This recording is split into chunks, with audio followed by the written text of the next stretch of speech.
Hello, everybody. This is Dr. Al Heuer. I'm a professor at Rutgers University. I'm an adjunct faculty at the County College of Morris in North Central New Jersey's Respiratory Care program.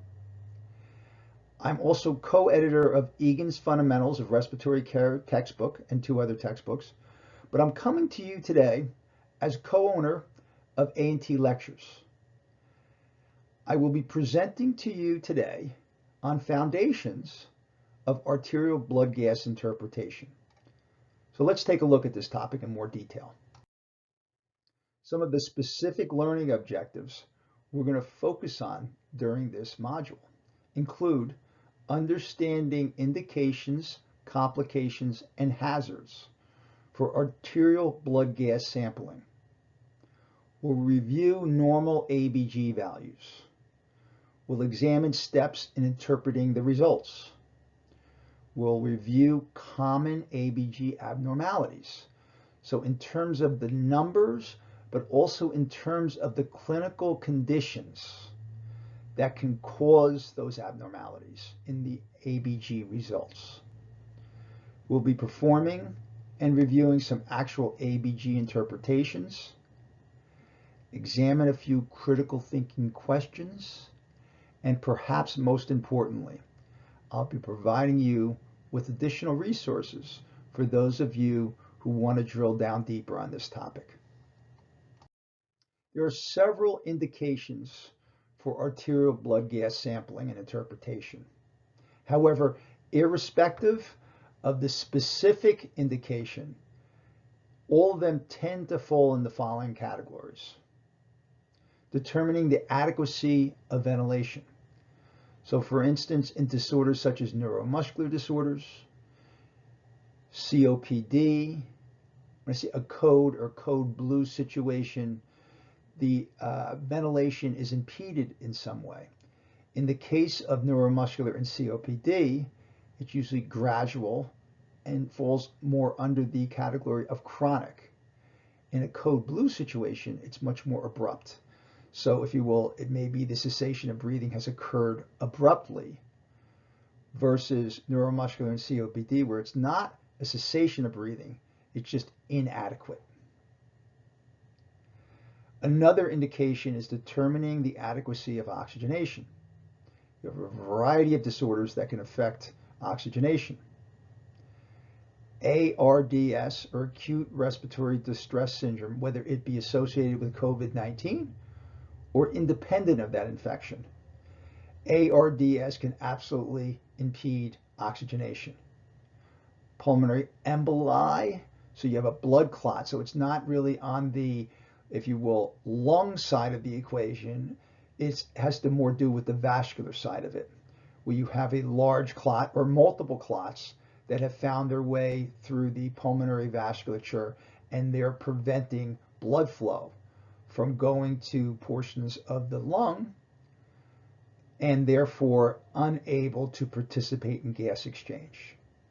Another condition could be a severe pneumonia where you have portions of the lung that are consolidated and they're therefore not getting ventilated and also cannot participate in gas exchange, not because of something on the vascular end of the equation, but because of something to do really on the pulmonary side of it. Determining metabolic abnormalities or just the metabolic status. So conditions such as kidney failure, sepsis, and ketoacidosis can all affect the metabolic side of the equation. Interestingly enough, a code blue can as well, because in a true code blue, the patient, if they're not breathing, therefore, they're not getting rid of carbon dioxide, but they're also not getting oxygen into their system. And when that happens for a long enough period of time, the body goes into an anaerobic metabolism and produces excessive lactic acid.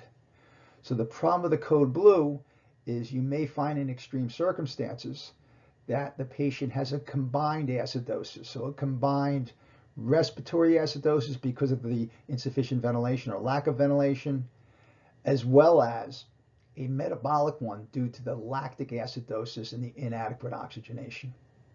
Those are cases where sometimes the pH hovers around 7.00 or even lower than that.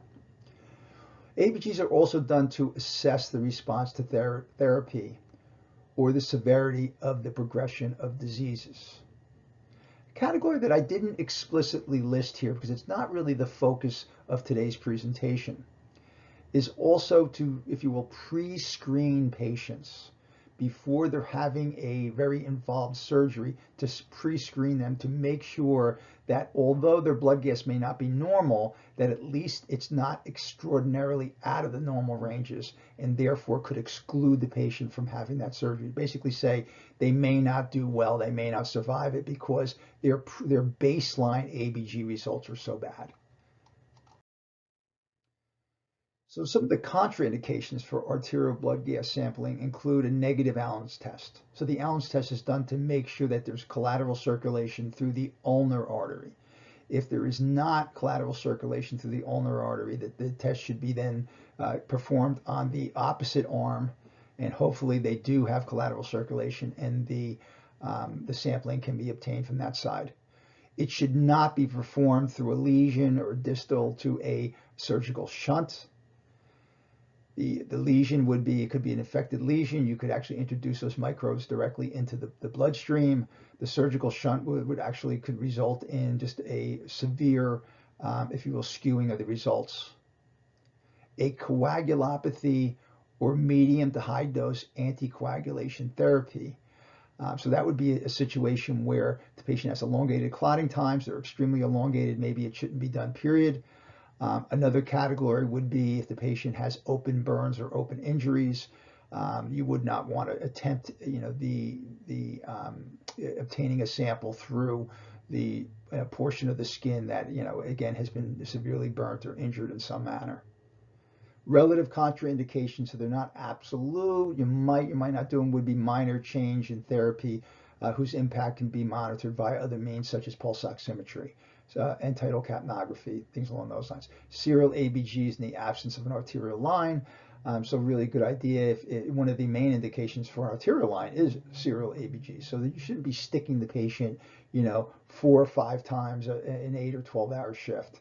Lack of a valid indication, so you're being overly cautious. So a resident physician, basically orders the ABG because they want to have the answer for the attending physician, but they could readily obtain the information they need by looking at the patient, by reviewing other blood chemistry and things along those lines.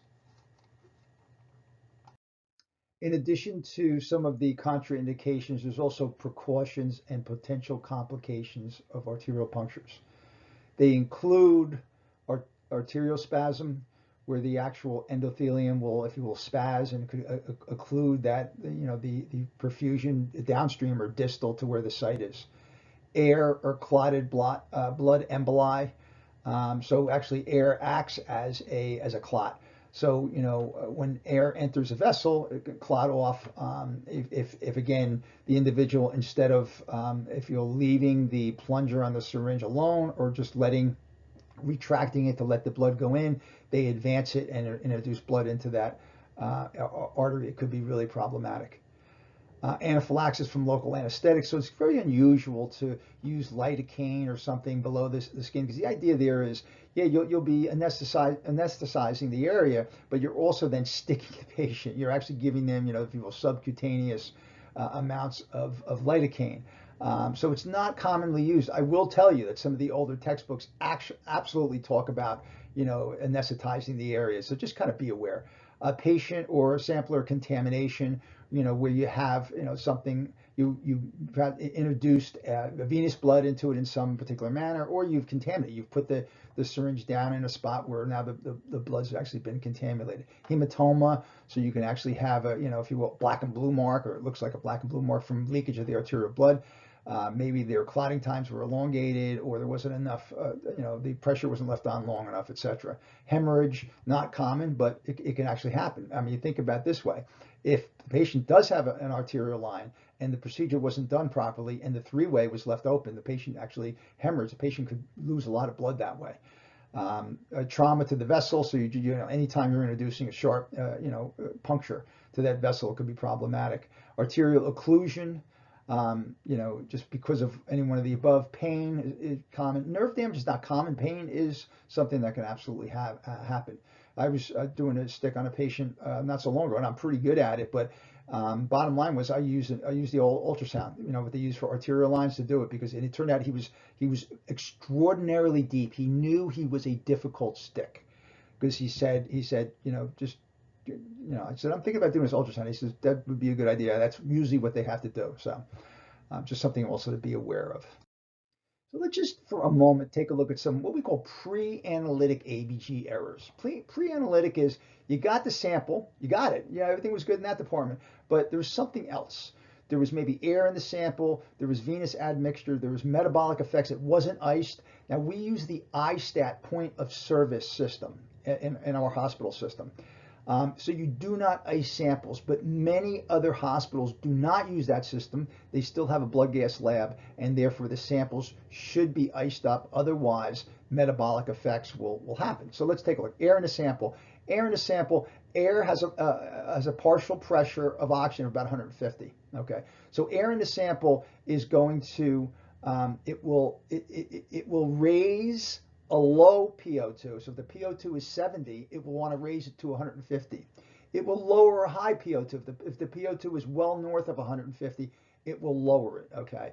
As far as PaCO₂, you just think of what happens. It's going to want to equilibrate the CO2 in the air bubble with that's in the blood. The PaCO₂ in the PaCO₂, excuse me, in the air bubble is near zero. Okay. So what it's going to want to do is it's going to want to equilibrate. It's going to want to lower the PaCO₂ in the arterial blood to equilibrate it with what's actually in the air bubble.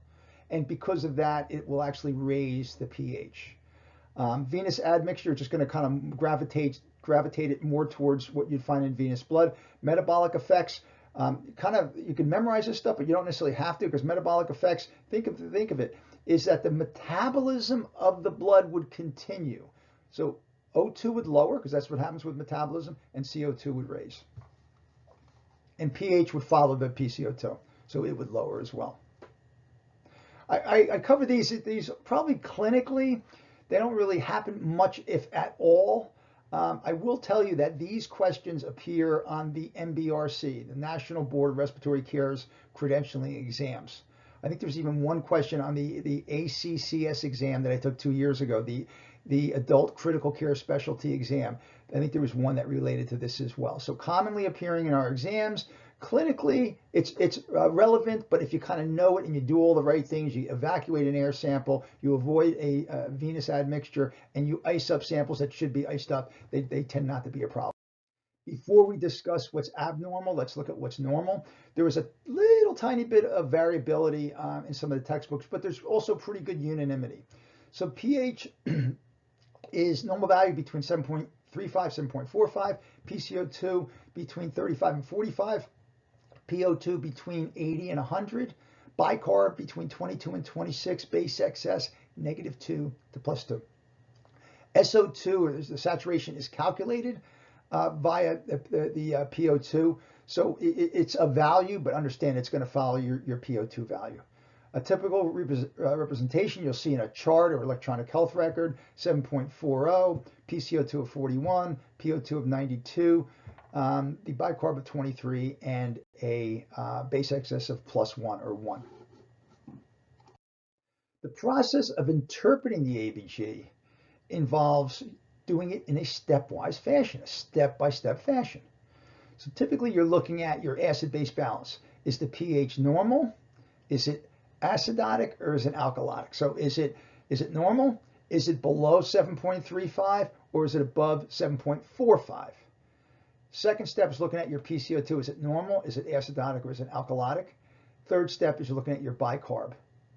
Is it, again, normal, acidotic, alkalotic? And is there a buffering? Is there a buffering that's going on? As far as oxygenation goes, PO2, some of your systems will also give you hemoglobin, things along those lines as well. That will, the advantage to having the hemoglobin is it will also, you'll be able to calculate the oxygen content, which is really critically important, what's being delivered to the patient. If they're anemic or not, oxygen content will will be affected in one direction or the other. More on the assessment of pH refers to the hydrogen ion levels which indicate the patient is acidotic or alkalotic as indicated by the pH. Normal values, as I mentioned, 7.35 to 4.5. Less than 7.35 is acidotic. It's respiratory. If the PaCO₂ is greater than 45, that would be driving the condition. It's metabolic if the bicarb is less than 22. And the converse is true as well. Greater than 7.45 is alkalosis or an alkalotic condition. It's respiratory if the PaCO₂ is less than 35. It's metabolic if the bicarb is greater than 26. Regarding the assessment of PaCO₂, the partial pressure of carbon dioxide, the normal value is 7.35 to 7.45 torr. Abnormality, so if the PaCO₂ is greater than 45, it indicates CO2 retention, hypoventilation, and it's associated with an acidotic condition, unless it's fully compensated. PaCO₂ less than 35 would be associated with hyperventilation, and it would, again, unless fully compensated, result in an alkalotic condition.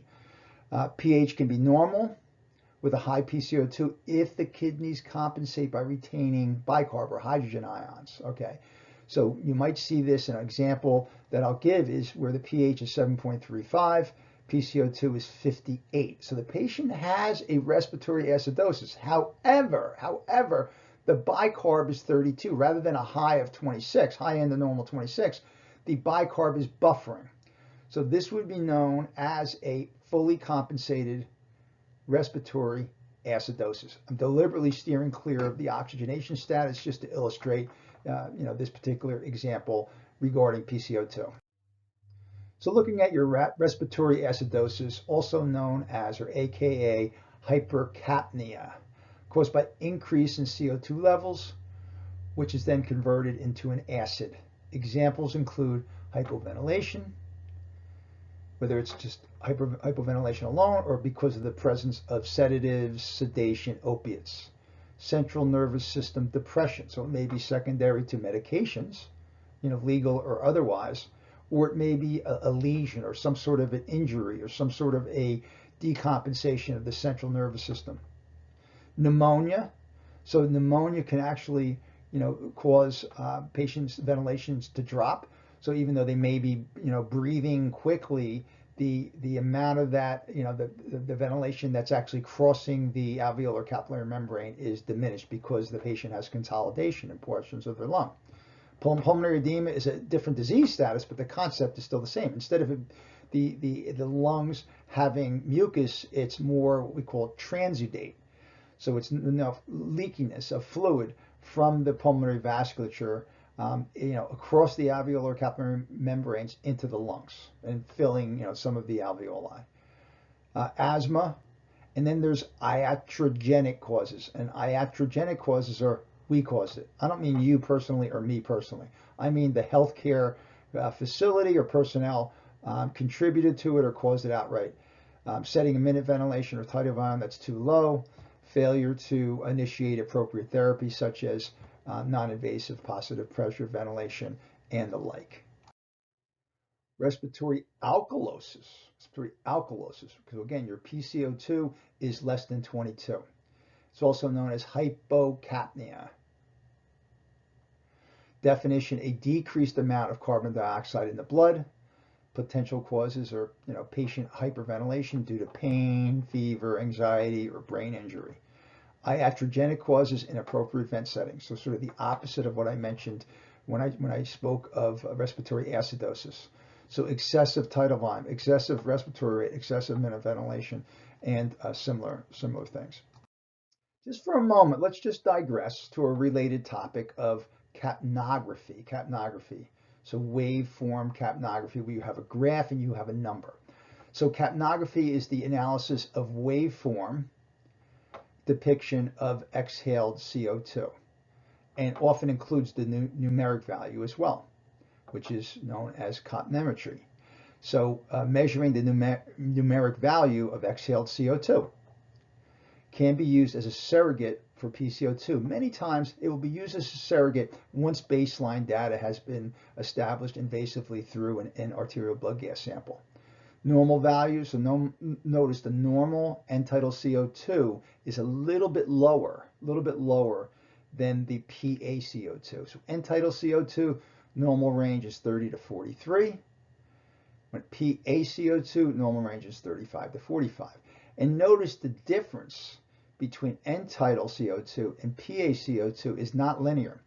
As you move up the scale, they get closer together. So, again, capnography, lower range is 30. With PaCO₂ would correlate to a number of 35, but when you get higher into the scale of the normal scale, that difference is compressed. So to build a little bit more on the theme of capnography, focusing in particular on the indications for capnography, they can supplement baseline ABG measurements of both ventilation. So supplement baseline PCO2 obtained via an ABG, and also pulse oximetry can be used as a real-time ongoing supplement for PO2 that's obtained via an ABG. And you're really looking at the adequacy of ventilation side of the equation when you're looking at end-tidal CO2 or capnography. What's becoming the standard of care is using capnography for monitoring moderately sedated patients, such as those that are getting some Versed to facilitate a bronchoscopy in a spontaneously breathing patient, or frankly, for that matter, one who's undergoing mechanical ventilation. Capnography is also used as one of the main means to determine proper placement or improper placement of an endotracheal tube. So you're looking for end-tidal CO2 with waveform for again, confirmation that your endotracheal tube is in the right place. Somewhat newer indication is using capnography to actually determine the effectiveness of cardiac compressions. So what you'll see is a significant uptick after 35 to 45 seconds of effective compressions in the end-tidal CO2, because now you're circulating blood more effectively. You'll see an even greater uptick if and when you have a return to spontaneous cardiac activity as well. It's also a predictor, so end-tidal CO2 can also be a predictor of mortality in acute lung injury and ARDS. P.S. It would be analogous in the context of this presentation to using persistently poor ABG results as a predictor of acute lung injury and ARDS as well. Let's look at the assessment of metabolic status. So again, normal bicarb is 22 to 26 milliequivalents. Metabolic acidosis if the bicarb is less than 22 and there's not some sort of a compensatory mechanism, okay, on the ventilatory side of things. So metabolic alkalosis if the bicarb is greater than 26 and it's not a compensatory mechanism to something on the ventilatory side of the equation. Base excess is a function of bicarb, simply put, and again, normal range is negative +2 to -2 or vice versa.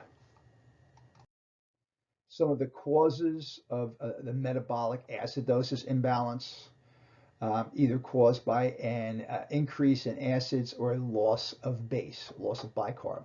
An example is diarrhea, where there's a loss of base, renal failure, unable to excrete or adequately excrete acids or hydrogen ions. Lactic acidosis, such as you might see in a code situation, ketoacidosis, as you might see with a, if you will, a brittle diabetic who is, severely out of range, where their serum glucose levels are, 500, 600 sort of thing, and they're producing all these, ketone bodies, and the end result is a ketoacidosis, and it can be potentially life-threatening, to be totally honest with you. Some of the, again, many causes of metabolic alkalosis. So we're going to keep this list as we did the prior one. We'll keep it to a short list of some key examples or prominent examples. Can be caused by an increase in bicarb directly or a loss of metabolic acid or acids or acid-containing substances. Examples: prolonged vomiting. Prolonged vomiting would be associated with again acid loss, GI suctioning, so acid loss, hypokalemia, excreting to maintain electrolyte balances in some cases. So let's take a closer look at the compensatory mechanism on compensation. So on the left-hand side, you have the actually acid-base disorder. In the middle portion, you have the initial change and then the compensatory response. So in the case of a respiratory acidosis, you have the initial change is an elevated PaCO₂. The compensatory response is to buffer that with a concomitant increase in bicarb. So let's just take a patient that has a chronic COPD. Their PaCO₂s may reside normally in the lower 50s. So PaCO₂ is 52, but they may have a normal pH because the compensatory response, their bicarb, is instead of being 25 or 26, is in the low 30s. So it's compensating for that. Likewise, respiratory alkalosis, PaCO₂ is low, as will bicarb. It will follow that in order to try to normalize the pH. With a metabolic acidosis, bicarb is decreased, but likewise the PaCO₂ is decreased. So you get patients that present with a ketoacidosis. So they're an unstable, unregulated individual that has diabetes. So you have they're producing ketone bodies. They have a metabolic acidosis, but they're breathing quickly, blowing off CO2 in order to try to normalize the pH. Metabolic alkalosis, so just following the opposite direction, where the initial change is in elevated bicarb. Likewise, the PaCO₂ will be elevated, or they'll breathe less in order to try to compensate for that. Building on the concept of compensation. So compensation for an abnormal ventilatory state, whether it would be a alkalosis because the PaCO₂ is too low, or an acidosis because the PaCO₂ is too high. The compensatory mechanism, that would be either retaining bicarb by the kidneys or excreting bicarb by the kidneys. It's not necessarily absolute. So it can be absolute, but it's not necessarily so. So you're looking at degrees. So if, for instance, the PaCO₂ is abnormally high, but the bicarb is within normal ranges, that would be described as an uncompensated state. An uncompensated state. PaCO₂ is too high. You would expect in compensation that the bicarb would be abnormally high to buffer it. If it's not, then it's uncompensated. And you'll see, obviously, in that example, you'll see that the pH be lower than normal, so below 7.35. Partially compensated, we'll talk more about this in the rest of the presentation. Partially compensated, staying with that same example, is if you have a high PaCO₂, but the bicarb starts to creep up above the upper end of normal of 26 milliequivalents. However, the pH is still abnormal. It's still on the acidotic side of the equation. You would describe that as a partially compensated state. Fully compensated would be where, again, using the example, PaCO₂ is high in a respiratory acidosis, but the bicarb is also proportionately high to buffer what would otherwise be an acidotic state. Therefore, the pH would be in a normal range if the blood gas is fully compensated. So to kind of drill down on each of these themes, uncompensated, pH is always abnormal with elevated PaCO₂ accompanied by a normal bicarb. Again, in that example, an uncompensated respiratory acidosis. Now we've kind of beaten that one to death. So let's look at the metabolic side of the equation. We have a decreased bicarb and a normal PaCO₂. So if someone is in renal insufficiency, or perhaps they're in a diabetic ketoacidosis, so they're in an acidotic state, the bicarb is, let's say, in the teens, in the mid to upper teens. You would expect that patient to be breathing quickly and blowing off CO2. If they're not, and the PaCO₂ is in the normal range, but the bicarb is low, that's known as an uncompensated metabolic acidosis.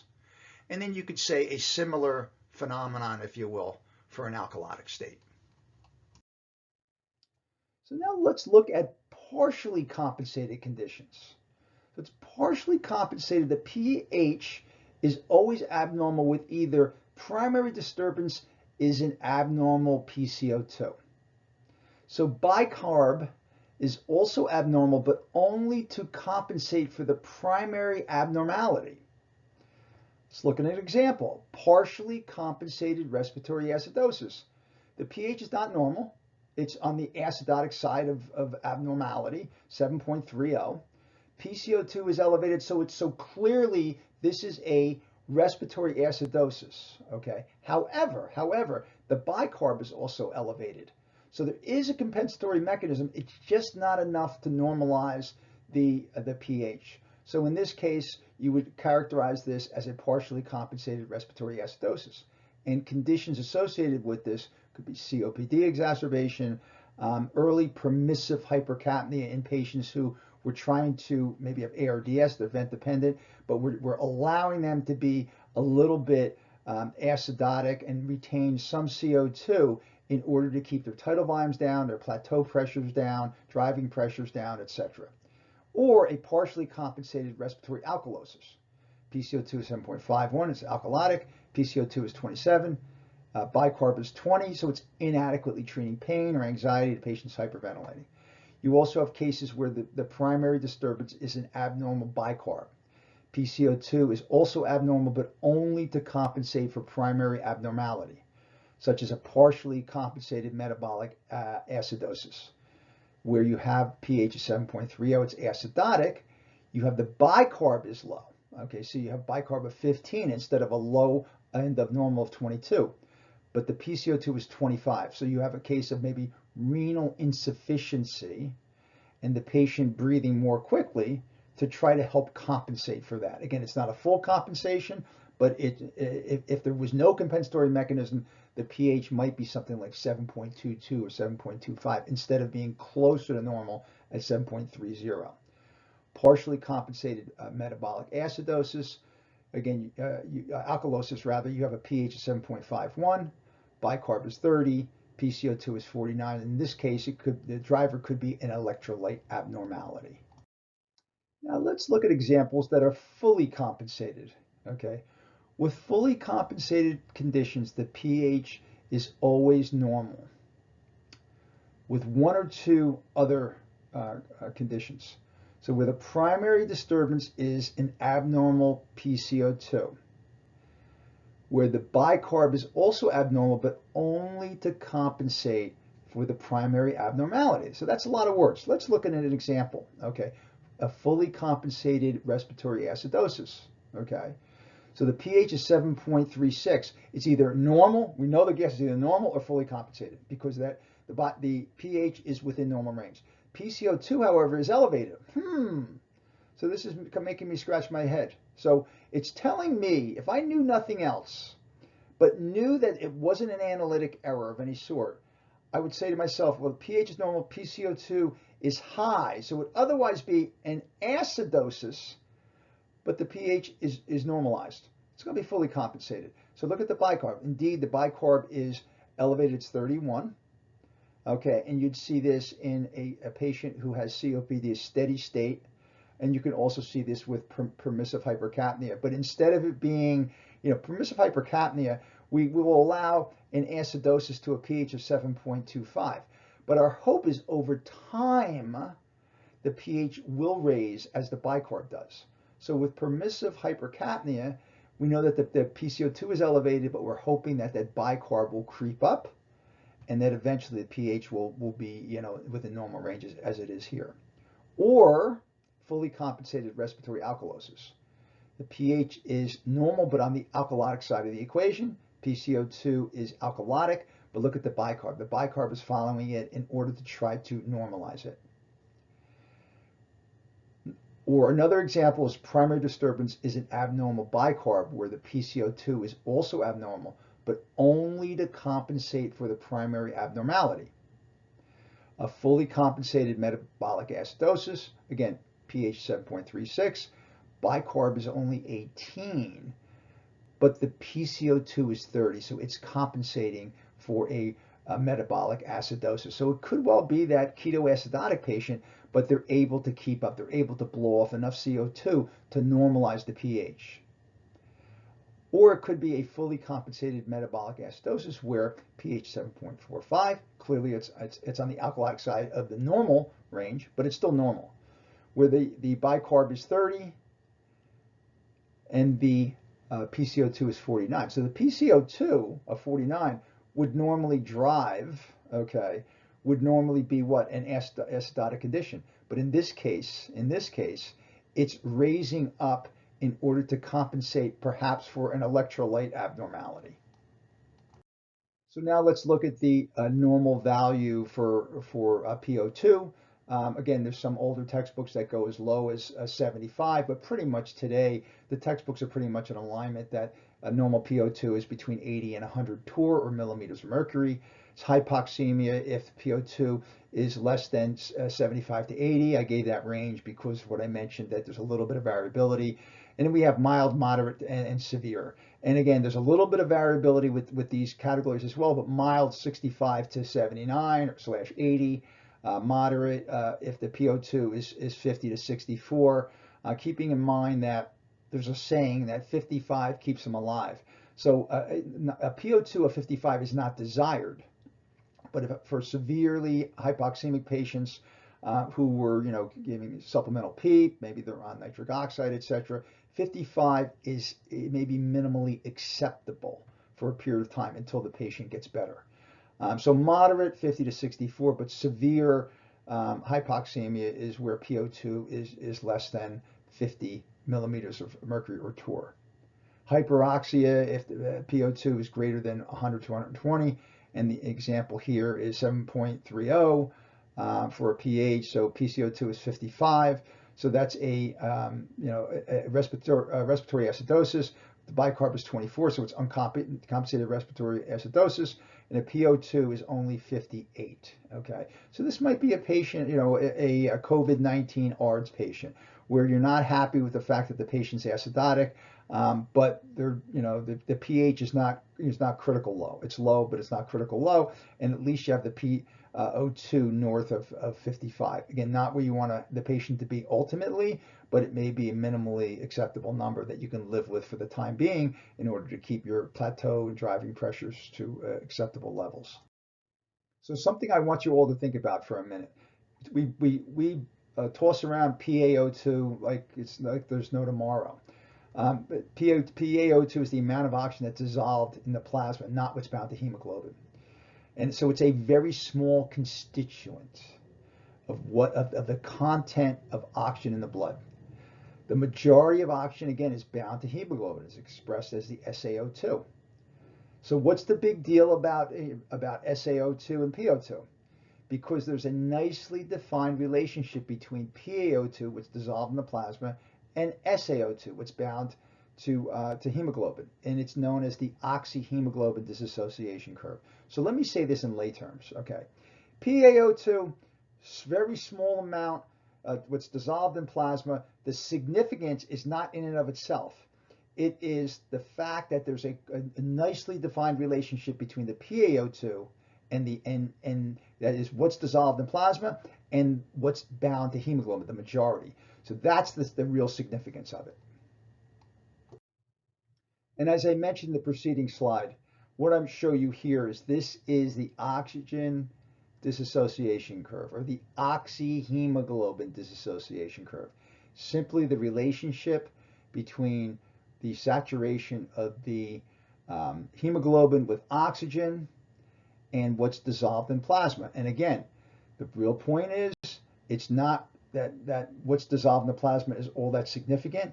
It's that there's this close relationship between what's dissolved in the plasma and what's bound to the hemoglobin that really makes all the difference. And this slide really talked to that issue. So let's take a look at this example. And it really relates to oxygenation. pH 7.30, PaCO₂ is 55, bicarb is 24, normal range. So you have an elevated PaCO₂, bicarb's in normal range. Okay, base excess plus 1, PO2 is 58. Interpretation is uncompensated respiratory acidosis. Uncompensated because the bicarb is within normal range for an elevated PaCO₂. And we also know that our pH is acidotic. Moderate hypoxemia, it's a little debatable. It's moderate to severe, but you know, it's in that middle range. And thankfully, the PO2 is north of 55 torr.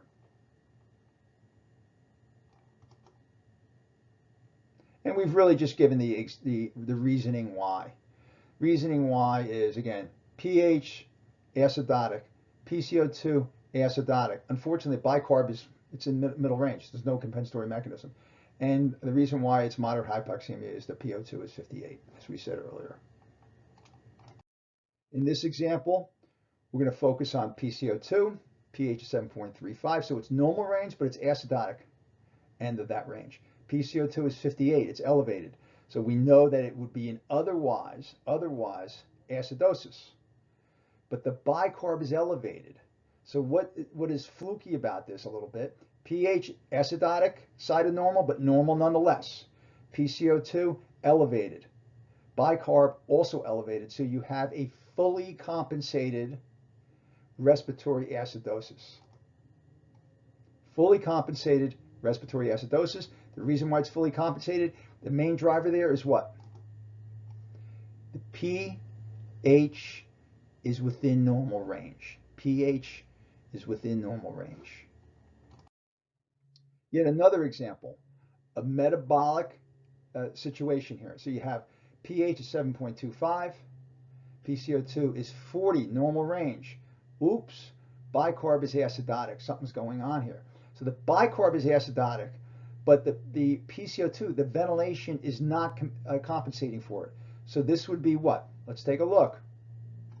An uncompensated metabolic acidosis. It's a metabolic acidosis because the bicarb is not within the normal range of 22 to 26. It's 16, and the pH is acidotic 7.25. And PaCO₂ is not buffering it.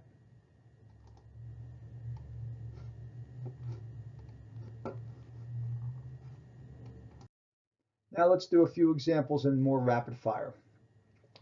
The first one here, pH is 7.45, normal, but alkalotic side of normal. PaCO₂ is 39, normal. Bicarb is 24. Base excess is 0. PO2 is 88. Now, I didn't tell you in all fairness what if the patient's on supplemental oxygen, but basically, more or less, this is a normal gas. Second example, pH 7.28. Something acidotic's going on here. PaCO₂ is elevated, so it's a respiratory acidosis. Bicarb is within normal range. Granted, higher end of normal, but still normal range. Base excess is +2. PO2 is 65. What are we looking at here? We know we're dealing with some sort of an acidosis, and I'm thinking it's an uncompensated acidosis, like an uncompensated respiratory acidosis, but don't want to steal anybody's thunder. Uncompensated respiratory acidosis with mild hypoxemia. We don't know if the patient's on supplemental oxygen. If they're not, it's in that mild category. Now let's take a look at the third example here. Why is it an uncompensated respiratory acidosis with moderate hypoxemia? Well, let's take a look. We know that the patient is alkalotic. 7.52 has to be alkalotic. PaCO₂ is 28. So I will tell you that the respiratory system is driving it because, again, it's low. This patient is hyperventilating, blowing off their CO2. The bicarb, however, is in normal range. So right there, we know we have an uncompensated respiratory alkalosis, okay, with moderate / severe, but with moderate, possibly severe, moderate to severe hypoxemia. Last but not least, pH 7.22, some sort of acidosis going on. PaCO₂, oops, normal. Low end normal, but normal. Bicarb is 17 now. Okay, base excess is -6. PO2 is 98. So we're really not going to focus on the PO2 for this example. But what we're looking at here is an uncompensated metabolic acidosis with, we're going to say, normal oxygenation. Now let's look at a few cases. We have a 70 kg predicted or ideal body weight, PBW, IBW, 35-year-old male. It's intubated and placed on a ventilator 1 hour ago with the following settings.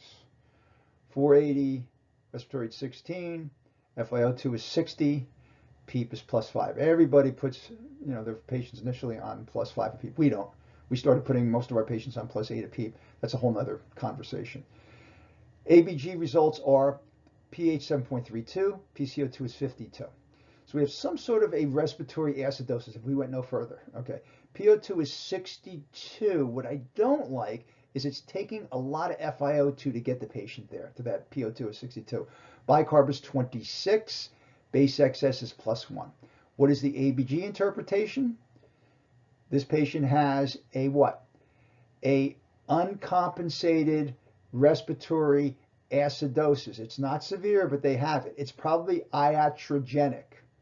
Okay, that maybe would put the patient on either too low of a tidal volume. 480 is not terrible. I don't have enough information about plateau pressures and driving pressures, okay? But what would we recommend? One of the things we're probably going to recommend, I'm skipping ahead to oxygenation, is that we go up on the PEEP, okay? The other thing we know we need to do is go up on the minute ventilation. And I'm going to say, because the respiratory rate is 16, for this particular patient, the 480 is probably right about 8 mLs per kg. So let's goose the rate up. We can goose the rate up from a rate of 16 to a rate of 20, and maybe repeat a gas in another few hours. Nothing emergent, and go up on your PEEP. Leave the FiO2 at 60% and call it a day for now. Case 2 involves a 50 kilogram female admitted for a COPD exacerbation. Intubated, placed on a ventilator, also an hour ago. A lot of this stuff is coming down recently. The ICU has been busy in the past hour or two. With the following settings. Tidal volume is 550, respiratory rate's also 16, FiO2 is 50%, PEEP is our famous +5. ABG results are as follows. The patient's alkalotic 7.50, PCO2 is 43, PO2 is 70, bicarb is 32. Okay, and base excess is +7. Now this one's a little bit tricky, and I'm not trying to trick you. All I'm saying is this patient probably has a chronically elevated bicarb. Okay, so this may be and a chronically elevated PCO2. So while the PCO2 is within normal range, they probably live in the low 50s. So what may be happening here is we are overventilating a chronic COPD patient who lives with a fully compensated respiratory acidosis. We're overventilating them, and we're probably overventilating this patient because we're giving them about 10 or 11 mLs per kg. So the real key with this one would be, let's come down on the tidal volume. Don't like to come down too drastically, but probably somewhere in the range of from 550 to 450, which is fairly drastic. But in that range, in the 400s, 450 to 470. By all means, do the math to get the patient down to something closer to 7 to 8 mLs per kg rather than 10, 11 type of deal. We don't tend to do that 550, 600, 650 to our female patients anymore. We tend to, good starting place is about 8 mLs per kg and work from there. The ABG interpretation we just did and the vent settings, I just kind of stole my own thunder on. I'm reasonably okay. The PO2, I don't know that I do too much with that. If it makes you feel good to maybe go up to 8 on the PEEP, fine, or 7 or 8 on the PEEP, but I would probably leave that 70, 70, 75 is a decent number there. I'm not okay with the pH being what it is, but again, we just got to tweak this one a little bit, understanding this is really critical to understand that this patient does have COPD. Not all COPD patients are retainers, granted, or have fully compensated respiratory acidosis at baseline, but it's not an unreasonable assertion to think that a lot of these patients do, and to act accordingly. So the COPD patient who's on the ventilator from the preceding case now has a resolving pneumonia. It's weaning well on 6 pressure support, RSBI 72, good number. The morning ABG shows the following: 7.41, PaCO₂ is 51. So I said, we've come down on the minute ventilation, so now their PaCO₂ is probably close to where it normally is. PaO2, notice, still 70. Bicarb 30, et cetera, you get the idea. The interpretation, okay, this is really what fully compensated respiratory acidosis. So the patient, again, PaCO₂ is a little bit elevated, but notice that the pH is normal, and it's being buffered by that bicarb that's elevated. Instead of being in that 22 to 26 range, the bicarb is 30. What would you recommend regarding the weaning and why? So I want to see the patient, honestly. So I want to see what they look like, their work of breathing, et cetera. But with all else constant, this patient is probably getting ready to be extubated. If they look like they're working a little bit before extubation, maybe you want to have BiPAP there, or at least on standby. What the latest data is showing, the latest studies, is it's a good idea not to wait too long. If you're going to extubate a patient like this to BiPAP, don't wait too long. Maybe you want to give it a half hour, see how they're doing. Some of the studies say just extubate them, right, to BiPAP for a few hours, and then see how they do. But this patient, kind of a hard call. But I would, at a minimum, I would have the BiPAP, or a lot of the invasive ventilators can actually do non-invasive. Have it ready to be switched over to non-invasive, and proceed like that. 45-year-old male neuromuscular patient receiving continuous BiPAP with settings of 10/5. IPAP of 10, EPAP of 5, 60% FiO2. ABG shows 7.30, so it's some sort of an acidosis. PaCO₂ is elevated, so it's a respiratory component to the acidosis. PO2 is 55. Not crazy about that, to be honest with you. I would like that number to be higher, albeit not necessarily normal, but higher than 55. Bicarb is 30, so it's elevated. Base excess is +5. What is the ABG interpretation? So a patient has a what? They have a partially compensated respiratory acidosis with, I'm going to call moderate hypoxemia. Okay. So what we're probably going to do with this patient is we want to both increase their oxygenation as well as increase their ventilation. All right. So the patient has a delta P of 5. That's the 10 minus the 5. The IPAP, the EPAP minus the IPAP. So they have a delta P of 5. So what you probably want to do is go up on both, but disproportionately. So you maybe want to go up on the EPAP to like 7 or 8, okay? And you want to go up even more because you want to increase your delta P.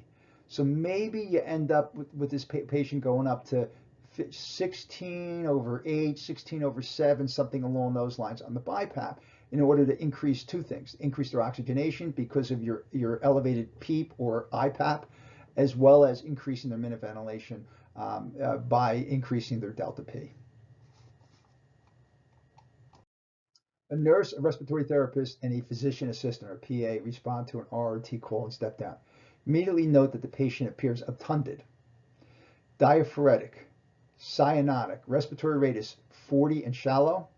I added that part. Heart rate is 155, pulse is thready, blood pressure is 80/42.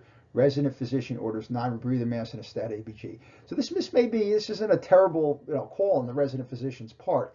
The theme of this, okay, so what additional alternative recommendations do you have? Okay, certainly, if you're going to step down unit, this patient appears like this, they should go to the ICU. There's a chance that they will need to be intubated, immediately, because I'm thinking if they're obtunded, they may not be able to protect their airway. Plus, I don't like the numbers that they have. We don't even have a pulse oximetry reading, so we don't have a lot of information. If you can easily get an ABG, it's not a terrible thing to get one. It's just, don't withhold treatment while, additional treatments beyond the non-rebreather mask while waiting to get an ABG, particularly if they're a tough stick. So use discretion. That's really the theme of this slide. In the wintertime, a female patient is admitted to the ICU with suspected carbon monoxide, CO, carbon monoxide poisoning due to a furnace malfunction. Her cheeks are flushed. She has difficulty focusing, answering your questions. She is on high flow system, so high flow nasal cannula, 100%. Pulse oximeter reached 99%. No ABGs had been drawn. As of yet, residents ask you if you think one is needed. What is your response and why? I would say ABG, but maybe like co-oximetry is what we're trying to get at with this, because the ABG, may actually show pulse ox is going to show, SATs 99%. the ABG may show likewise that the, plasma, that the PaCO₂ is 98, the calculated SAT is 98 or 99, but it's not telling you what the carboxyhemoglobin levels are. So again, that really has to do with, well, the hemoglobin may be 98% saturated, but 25% of what it's saturated with may be carbon monoxide. So the theme of this one is, if you can, get co-oximetry. Coming down the home stretch, when indicated, ABGs can be extremely useful as a diagnostic tool. However, they should be done judiciously. They are invasive and have potential hazards. They are resource intensive. So, people, if you have a blood gas lab, you're going to be involved in them. It's one thing if you have a point of service system like some hospitals, including ours, has, but a lot of them don't. So you just need to be careful about that. They can be supplemented with less non-invasive modalities, end-tidal CO2, and pulse oximetry. Becoming proficient in interpreting ABGs takes time and effort, but it's well worth the effort. My wife's a nurse, and sometimes she has questions for me on it. A lot of nurses do, but once you get it, you pretty much get it.